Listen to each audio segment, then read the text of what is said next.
닭이 먼저냐, 계란이 먼저냐, 이것 가지고 사람들이 논쟁을 많이 합니다. 생각하기에 따라서 닭이 먼저일 수도 있고요. 또 달걀이 먼저일 수도 있습니다. 여러분은 어떻게 생각하십니까? 이게 한편으로 생각하면 복잡한 논쟁일 것 같지만요. 사실 답은 아주 간단합니다. 닭이 먼저입니다. 왜냐하면 하나님께서 천지를 창조할 때 닭을 먼저 만들었기 때문에 그렇습니다. 이게 성경을 떠나서 논리적으로 이야기를 하더라도요. 알을 낳는 동물이라는 이 동물이 있어야 알이라는 개념이 나오기 때문에 당연히 닭이 먼저입니다. 불교에서 제가 설교하면서 좀 다른 종교 이야기를 해서 좀 죄송하지만 불교에서도 이와 비슷한 내용이 있습니다. 그것은 깨달음에 관한 것입니다. 깨달음이 단번에 이루어지는 것이냐 아니면 깨달았어도 계속 수행하면서 깨달음의 세계를 이루어야 하는 것이냐 바로 이 논쟁입니다. 이 논쟁을 도노돈수 그리고 도노점수 논쟁이라고 이야기를 합니다. 도노돈수는 단박에 깨쳐서 더 이상 수행할 것이 없다는 말이고요. 반면에 도노점수는 단박에 깨치는 것은 같지만 깨치고 나서도 계속해서 점진적으로 수행해서 그 깨침의 경지를 그대로 유지해야 한다는 것입니다.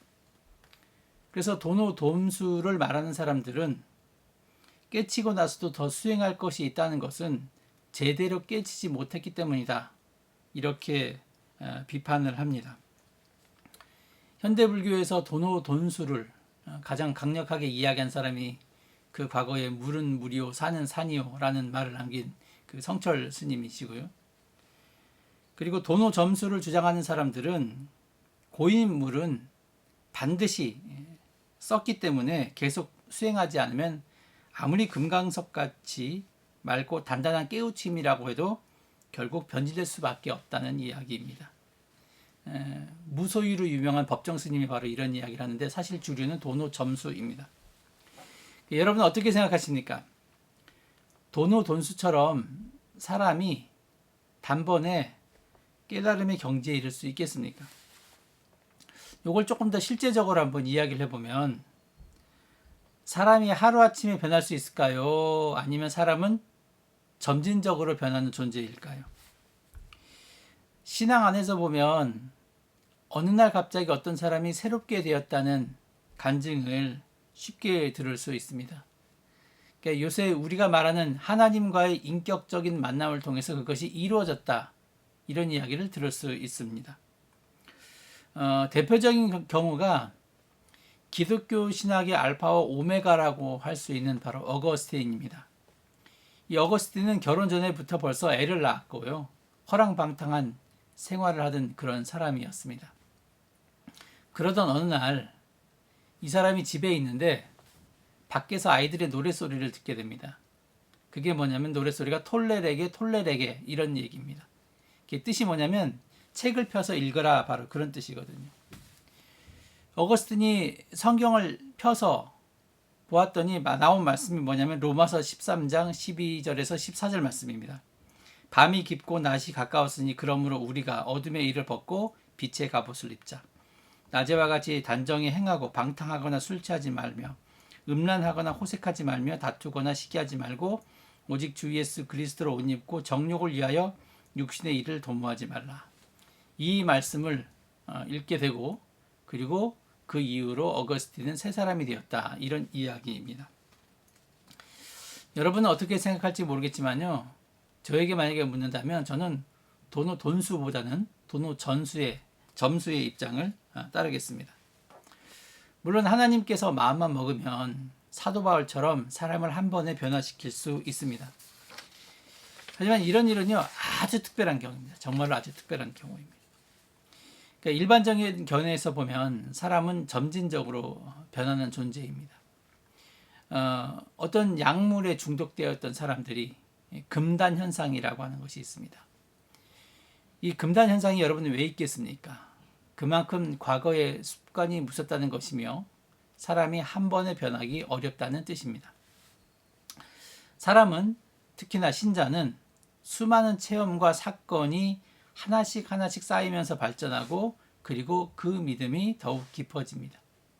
성공을 통해서도 배우고요. 반대로 실패를 통해서도 배웁니다.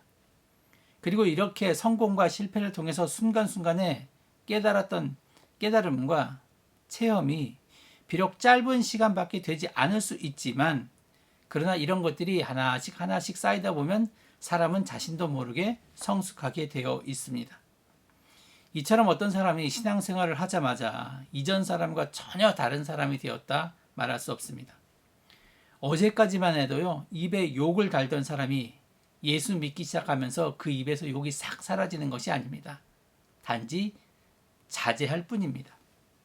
그래서 사람은 한 번에 변화되는 것이 아니라 점진적으로 조금씩 변화되는 존재라고 이야기할 수 있습니다. 사람이 조금씩 변화된다는 것을 하나님께서도 잘 아십니다. 그것을 알 수 있는 것이 바로 하나님께서 나타나시는 모습을 보면 우리가 알 수 있습니다. 구약 성경에 보면 하나님은 어떤 사람에게 한 번만 나타나는 것이 아니라 여러 번 나타나서요, 비슷한 약속을 계속해서 주고 있는 것을 볼 수 있습니다. 대표적인 사람이 바로 이 아브라함입니다. 하나님은 아브라함에게 여러 번 나타나셨고요, 그리고 비슷한 약속을, 복이 될 것이라고 하는 약속을 한 번만 하는 게 아니라 여러 차례 하셨습니다. 제가 예전에 아브라함의 이야기를 묵상할 때마다 이해가 되지 않은 부분이 바로 이 부분입니다. 구약에서요, 축복은 한 번이면 족합니다. 예를 들어서 에서가 야곱에게 장자권을 빼앗겼을 때 아버지 이삭을 찾아가서 자기에게도 축복을 달라고 하자 아버지 이삭이 뭐라고 이야기하냐면 야곱이 축복을 다 가져갔다고 이야기합니다. 이 말은 뭐냐면 축복을 다 주었기 때문에 줄 축복이 없다는 것이죠. 이렇듯 구약에서 보면 축복은 한 번으로 끝이 납니다. 그리고 신이란 존재를 보면요, 신이란 존재는 완전 무결해야 합니다. 그래서 사람처럼 건망증이 있으면 안 됩니다. 그러면 무엇입니까? 완전 무결한 존재가 축복 그리고 약속을 했다고 하면요, 그것은 한 번으로 족합니다. 그런데 하나님께서 아브라함의 경우를 보면 여러 번 나타나셔서 축복 이야기를 하는 것을 볼 수 있습니다.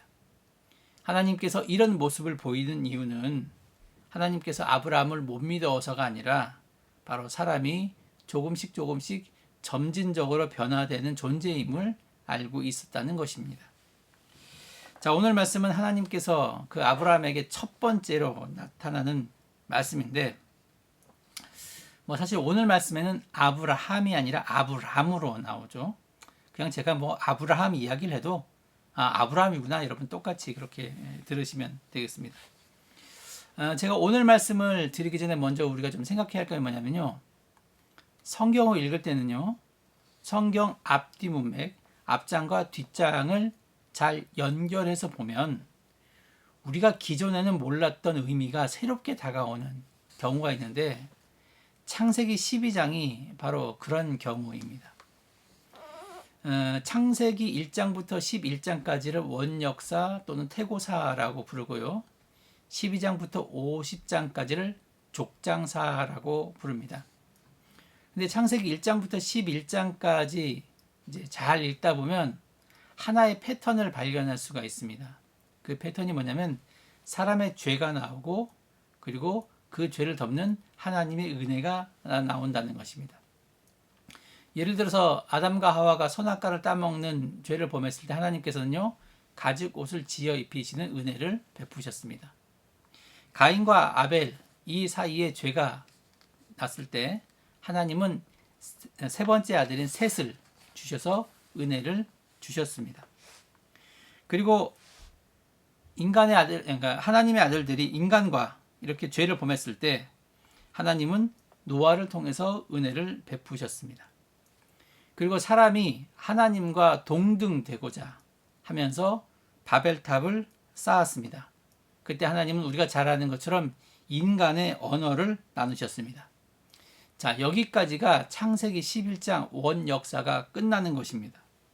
자칫 잘못하면 인간의 원 역사가 죄악으로 끝날 것 같았는데 하나님께서는 아브라함을 부르시면서요.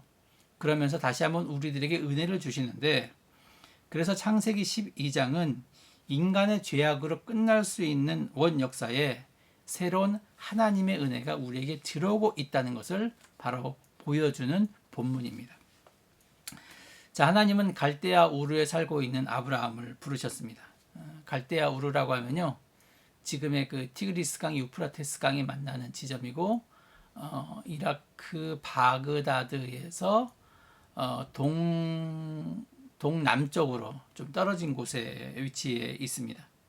유대인의 조상이라고 하는 아브라함은 이스라엘 땅에 살던 사람이 아닙니다. 쉽게 말하면 우리처럼 이민자예요. 근데 제가 이런 대목을 이야기할 때마다 하나 좀 여러분에게 드리고 싶은 말씀인데, 우리 같이 이민자들이 저는 사명이 있다고 생각해요.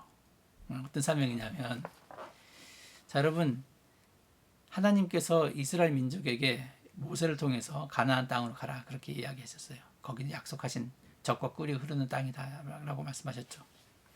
그런데 가나안 땅은 젖과 꿀이 흐르는 땅이 아니라 이미 7 족속에 의해서 오염된 땅이었습니다. 그 땅은 정확히 말씀드리면요, 그곳에는 이미 우상 숭배가 진행되고 있었고요, 하나님을 알지 못한 사람이 그득그득한 그런 땅이었습니다. 그래서 하나님께서 모세를 통해서 이스라엘 백성을 그곳으로 이끌고 간 것은요, 그 오염된 땅을 정화시키는 그런 목적이 하나 있다는 것이죠. 제가 유대인의 조상 아브라함이 비록 이민자이지만 이 사람이 가나안 땅에 간 것도 이와 같이 비슷한 생각이 드는 것처럼요, 우리 이민자에게는 사명이 하나 있어요. 제가 대놓고 말은 못하겠지만 우리가 정화시켜야 할 그 땅이 바로 우리 가운데 있다는 것이죠. 한국 기독교가 정말로 큰일이다라고 했으면, 여러분, 어쩌면 우리에게 하나님께서 그런 소명은 주시지 않았는지 다시 한번 우리가 그것을 한번 생각해 봤으면 좋겠습니다.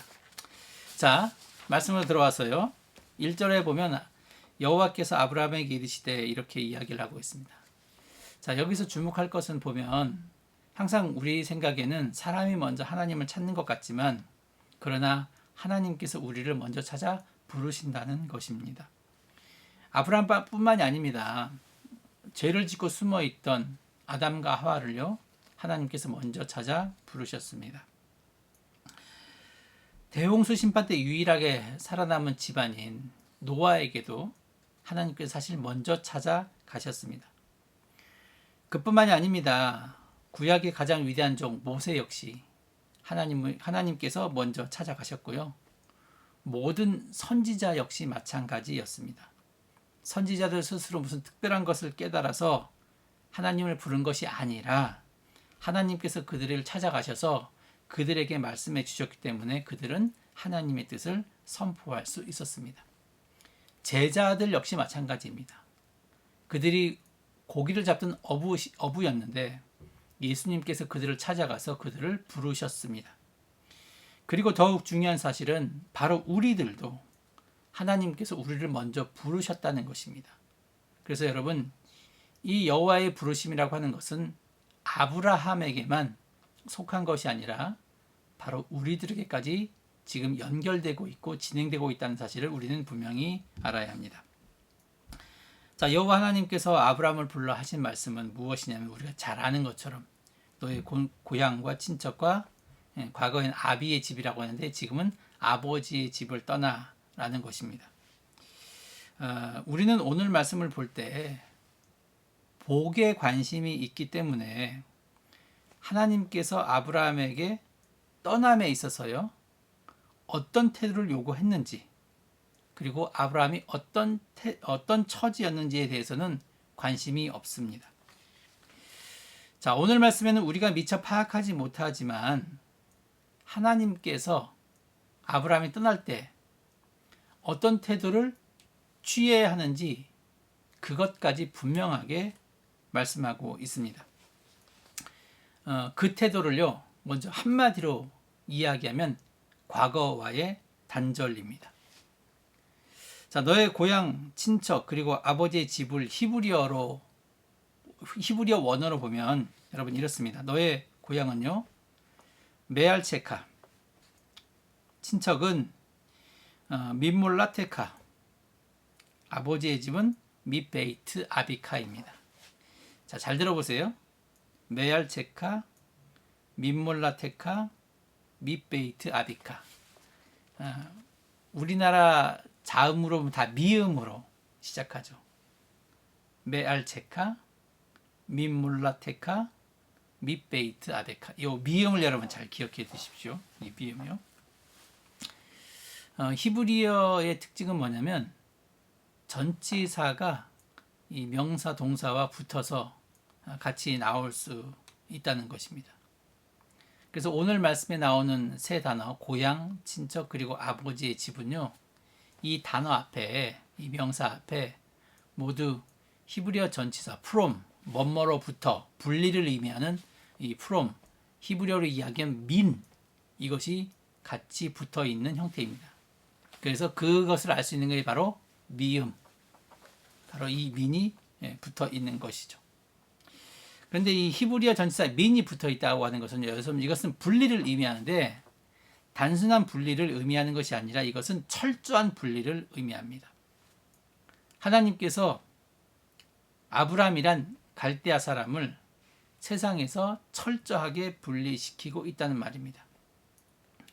또 우리가 주목할 것은 아브라함이 떠날 고향, 친척, 그리고 아버지의 집, 이렇게 삼중적인 구조로 이야기를 하고 있는데, 여러분 성경에서 숫자 3은 완전 숫자인데, 따라서 고향, 친척, 아버지의 집을 떠나라는 표현은 결국 과거의 모든 것과 완전하게 단절하라는 의미입니다. 그래서 너의 고향, 친척, 아버지 집을 떠나라. 여러분 이 말은 어떻게 생각하면 그냥 집을 떠나라는 강조라고 생각할 수 있을지 모르겠지만, 그러나 히브리어 원문을 보면 그 안에는요, 철저하게 분리되어야 된다. 완전히 떠야 된다. 과거의 모든 것과 너는 단절해야 된다. 이런 아주 강한 의미를 가지고 있다는 것입니다. 그리고 아브라함 입장에서 너의 고향과 친척과 아버지 집을 떠나라는 이 여호와의 명령은 정말로 황당한 말씀이 아닐 수 없습니다. 지금 아브라함의 나이가 75세입니다. 하나님께서 부르시려면 좀 혈기왕성할 때나 부르시지, 부르셔도 꼭 무엇인가를 시작하기에는 어려운 나이에 부르시니 참 말씀을 읽는 저도 답답합니다. 그리고 뜬금없이 나타나신 하나님께서 떠나라고 하셨을 때 인간적인 측면에서 고려해야 할 것이 많이 있습니다. 자, 여러분 아브라함이 이 갈대아 우르에서 부자였을까요, 아니었을까요, 여러분? 아브라함이 한번 맞춰보세요. 부자였을까, 아니었을까? 성경에는 나와 있지 않지만요, 유대인 랍비 히야가 쓴 탈무드에 보면 우리가 잘 아는 것처럼 아브라함의 아버지 데라는 우상을 만든 사람이라고 그런 기록이 나와 있습니다. 그런데 그 당시에 우상은 어떤 사람이 만들 수 있느냐? 이 아무나 만들 수 있는 게 아니에요. 손재주 있다고 해서 내가 우상을 만들 수 있는 게 아니고, 우상을 만들 수 있는 사람은 아주 몇몇 정해졌어요. 아주 소수의 무리였어요. 마을에 뭐 한두 사람. 여러분 소수만이 만들 수 있다. 그러면 경쟁이 안 되잖아요. 그럼 그때부터는 우상 부르는 게 값이에요.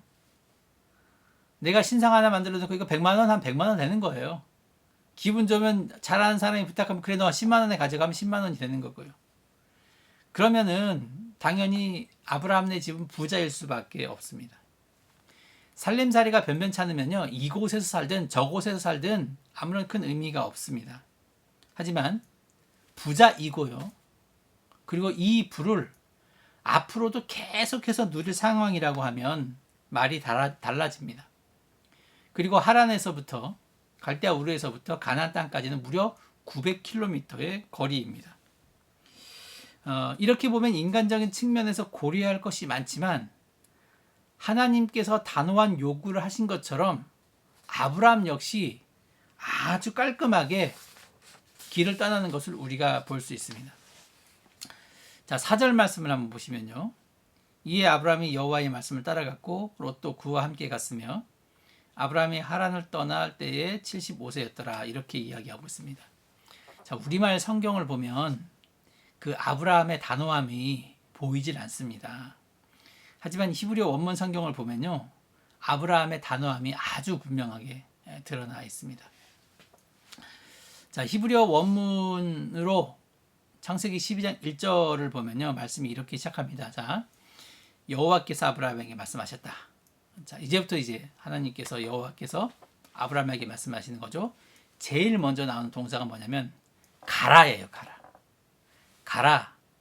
너는 가나안 땅으로. 가나안 땅으로 너는 가라. 이게 아니라 제일 처음에 가라라는 그 동사를 먼저 보여주고 있습니다. 그리고 3절까지 하나님께서 말씀하시고 끝나고 이제 4절이 들어갔는데 4절을 다시 히브리어 원문으로 보면요.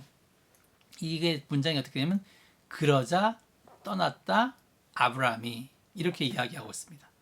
자, 그러자는 접속사이기 때문에 이건 바로 그리해서 이렇게 뜻이 되는 것인데 하나님께서 3절에서 말씀을 마치시자마자 바로 아브라함이 떠났다라는 동사가 제일 먼저 나옵니다. 아브라함이 1절에서 가라라는 하나님의 말씀에 바로 떠났다는 반응이 나왔다는 의미는 무엇이냐면 아브라함이 하나님의 명령에 어떤 질문이나 어떤 의심을 가지지 않고 꺼리낌 없이 아주 단호한 결정과 순종을 보여주는 바로 그런 말씀입니다. 자, 내가 부자이기 때문에 그리고 내가 가야 할 땅이 어디인지 모르기 때문에 거리가 얼마나 되는지 여러분 이것을 전혀 고려하지 않고 바로 행동에 옮겼다는 것을 보여줍니다. 그렇다고 해서 제가 처음에 말한 것처럼 아브라함이나 갑자기 바뀌었냐? 그건 아닙니다. 그 이후에 사례를 자기 누이라고 하는 것이나 등등 여러 가지 모습을 보면 아직도 아브라함은 계속해서 점진적으로 변화되는 존재라는 것을 우리가 알 수 있습니다. 자, 하나님께서 우리에게 과거의 모습과 단절하라고 할 때 신앙이란 무엇일까? 여러분 이런 근본적인 질문을 던지지 않을 수 없습니다. 자, 과연 하나님을 믿고 따른다는 것은 무엇일까요? 그리고 어떤 신앙이 참 신앙이라고 말할 수 있을까요? 한마디로 이야기하면 그것은 신앙은 과거와 단절하는 것입니다. 다시 말하면 내가 경험했고 내가 가지고 있는 모든 것을 넘어서는 것입니다. 아이러니하게도 신앙생활에서 재미있는 것은 지금까지 내가 쌓아왔던 것, 심지어 내가 은혜 받은 모든 것, 이런 것들이 내 장애물이 될 수 있다는 것입니다. 혈연관계, 지연관계 이런 것도 장애가 됩니다. 하지만 내 경험, 내 과거에 은혜 받았던 것들 이런 것들이 알지도 못하게 우리에게 장애가 될 수 있다는 것을 분명히 알아야 합니다. 결국 과거와 단절하라는 의미는요. 나를 버리고 하나님의 뜻을 따르라는 의미를 가지고 있습니다. 우리는 신앙생활을 하면서 하나님을 믿는 것인지 아니면 다른 신을 믿는 것인지 헷갈릴 때가 있습니다. 주위에 보면 그런 분이 계세요. 신앙생활을 합니다. 그런데 결혼식 날을 받는 분이 계세요. 이사할 날을 받는 분이 계십니다. 그리고 묘자리를 잘 써야 한다 이렇게 말하는 사람도 있습니다. 사도 바울이 갈라디아서 4장 3절에서 말하는 초등학문 아래서 종 노릇한다는 것은 결국 이런 모든 것들을 이야기한다는 것입니다. 우리가 과거와 단절을 말할 때 이런 모든 것과도 단절을 해야 합니다. 하지만 이런 사고방식과 단절한다는 것은 쉬운 일이 아닙니다. 왜냐하면 우리는 이미 이런 배경에서 자랐고 이런 것에 너무 익숙해져 있기 때문입니다. 그래서 신앙은 하나의 도전이며 또한 모험입니다. 고향을 떠나는 것은 아브라함에게 커다란 모험이었습니다. 과거의 것이 소중하고 지금 가지고 있는 것이 중요하다고 여겨질 수 있습니다. 그러나 하나님의 음성을 들었을 때 그는 과감했습니다. 사람들에게 무모하게 보일지 모릅니다. 하지만 하나님은 과거의 아브라함이나 지금 우리에게도 모험을 원하고 있습니다. 하나님께서 원하시는 모험이라면 우리는 가야 합니다. 바로 아브라함처럼 말입니다. 과거를 포기하는 것으로 우리는 하나님을 완전하게 기쁘시게 한다고 생각할 수 있지만 아직 갈 길이 멀었습니다. 가야 할 길이 멉니다. 사람이 점진적으로 변화되는 존재라고 제가 말씀드린 것처럼 과거와 단절하는 것으로 모든 것이 끝난다면 얼마나 좋겠습니까? 하지만 우리는 신앙의 새로운 과정으로 올라서기 위해서 미래까지 포기할 줄 알아야 합니다. 하나님은 창세기 22장에서 아브라함에게 아들 이삭을 바칠 것을 요구하십니다. 자식을 바치란 요구는 결국 미래를 하나님께 맡길 수 있겠느냐, 바로 이것입니다. 사람들은 자신들이 이루지 못한 것을 자식들에 이루기를 원합니다. 그래서 자식은 자신들의 미래라고 할 수 있습니다. 하나님은 아브라함에게 나타나 과거를 포기했으니 이제는 너의 미래까지 포기하라, 이렇게 말씀하고 있는 것입니다. 아들 이삭을 바치라는 의미는 단순히 그의 신앙을 테스트하기 위함이 아닙니다. 그의 모든 것을 헌신할 수 있는지 하나님은 아브라함에게 묻고 있습니다. 저는 다시 한번 여기서 신앙이 무엇인지 여러분에게 묻고 싶습니다. 신앙은 과거와 단절하는 것으로 끝나는 것이 아닙니다. 신앙은 자신의 미래까지 포기하는 것으로 나가야 합니다. 하지만 사람들은 이 미래를 품으려고 하지 포기하려 들지 않습니다. 하지만 정말 자신의 미래를 스스로 포기하고 하나님께 모든 것을 맡기는 사람이라면 이 세상의 가치와는 다른 가치에 관심을 두어야 합니다. 신앙이란 아브라함이 그랬던 것처럼 하나님이 보여주는 땅을 향해 가는 것입니다.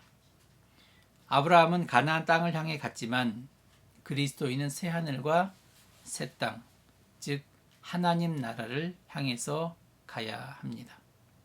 그것은 정말로 하나님께서 계신 곳이고 전쟁과 미움, 다툼이 없는 곳이고 하나님과 인간 자연이 함께하는 평화가 있습니다. 그러나 하나님의 나라는 아브라함이 이룰 나라처럼 미래에 이루어지는 것입니다. 참 이게 재미있게도요, 아이러니하게도 이 미래에 하나님의 나라를 얻기 위해서는 바로 우리의 미래를 포기해야 한다는 것입니다. 사랑하는 성도 여러분, 예수의 정신을 본받는 저와 여러분이 되시기를 바랍니다. 인간에게 은혜를 베푸시고자 하나님이신 예수께서 육신의 옷을 입으신 것은 바로 과거와 단절한 모습이라고 이야기할 수 있습니다. 인류를 구원하기 위해서 십자가를 지신 모습은 자신의 미래를 포기하신 모습이라고 할 수 있습니다. 다시 한번 신앙이 무엇이냐고 묻는다면 하나님의 부르심을 받기 위해서 자신의 과거와 단절하고 하나님의 뜻을 위해서 미래까지 포기할 수 있는 모습이 바른 신앙입니다. 또한 이런 모습은 급격한 변화를 요구하지 않고 신앙생활 속에서 하나씩 은혜를 깨달을 때 가능할 줄 믿습니다. 이런 신앙의 모습을 통해서 하나님의 부르심을 받고 그리고 아브라함이 체험한 은혜를 누리시는 저와 여러분이 되시기를 간절히 축원합니다. 기도하겠습니다. 하나님, 신앙이 무엇인가 다시 한번 깨닫게 하시니 감사합니다. 과거의 내 모습을 의지하지 않고 하나님 때로는 내려놓을 수 있도록 주여 도와주시고 그리고 하나님께서 펼쳐놓으신 미래를 바라보면서 나의 미래까지 내려놓을 수 있는 그런 믿음의 신자들이 되게 하여 주시옵소서. 예수님의 이름으로 기도합니다. 아멘.